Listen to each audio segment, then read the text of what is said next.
Chairman, thank you, Secretary, for being here today. I don't want to talk about you. I want to talk about the men and women that serve under you, and particularly some of the threats that they're dealing with. This transnational criminal organization, TDA, Tran de Agua, these Venezuelan gangs, they're growing in influence. They're growing in criminal activity throughout the country, and I believe they are a significant threat to our homeland. And it's not just regional. It's not just Miami. It's not just New York. It's all over the place. So my question is specifically on HSI. What is Homeland Security Investigations doing to tackle TDA?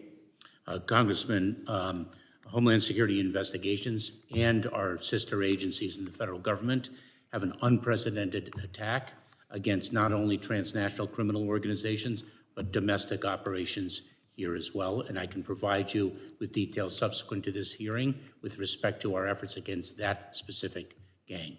I would appreciate that. Is HSI part of FBI's transnational anti-gang task force? I believe it is. This is something I think that's important, that we use every lever of government tools, both at the federal, state, and local level, to go after these criminals. I'm talking about hardened criminals, bad actors that are in our communities. How do we find them? How do we prevent them from committing crimes? Being part of that, I think HSI is going to be on the forefront of a lot of that. I'm going to talk, I represent a large part of West Texas, and oil and gas is a big part of that. And I was on a recent swing through West Texas where they're seeing a rising amount of oil theft.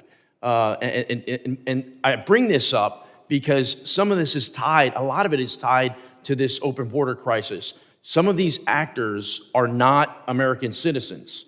And so there's what do you do with someone? You pull someone over, they're not a U.S. citizen. Clearly, this is where Homeland Security should have a role to play in this. So once again, do you know if HSI is part of the Permian Basin oil field theft task force? Congressman, I'll have to find out. I do not know the answer to that specific question. I think it would be important if they're not, that they look into this. Once again, this is an interconnection where it's, how do you use every lever and every tool? And part of that, if you pull someone over and they're not a U.S. citizen, Homeland Security has a role to play in that, to determine who is this person, right? Why are they here illegally? What do you do with them? What I'm seeing now is, in some cases, the local law enforcement will just release them. There is no one to turn them over to.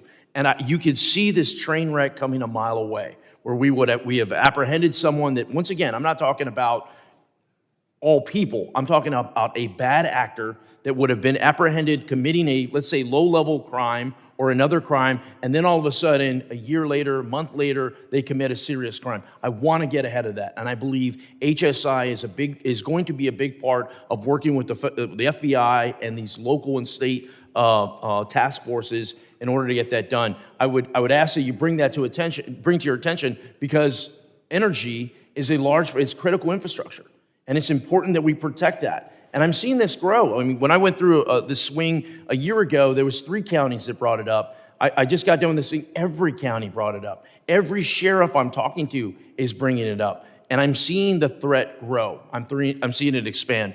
My last question is on the increase in Chinese nationals that we see. The numbers are astronomical, specifically in California and some of those areas. I know what can we do? Is there anything in particular that we can do to have a direct conversation with China to get this to stop? Clearly, this is an issue, and it's a rising issue. China is a difficult actor to deal with. Is there anything in particular that Congress can do in order to prevent China from sending its people over? Congressman, I'd like to consider what legislative action would be warranted, but I can assure you that I share your concern with respect to the issue, and have engaged with my counterpart from the People's Republic of China, and we have in fact made strides in the removal of Chinese nationals who do not qualify for relief in the United States.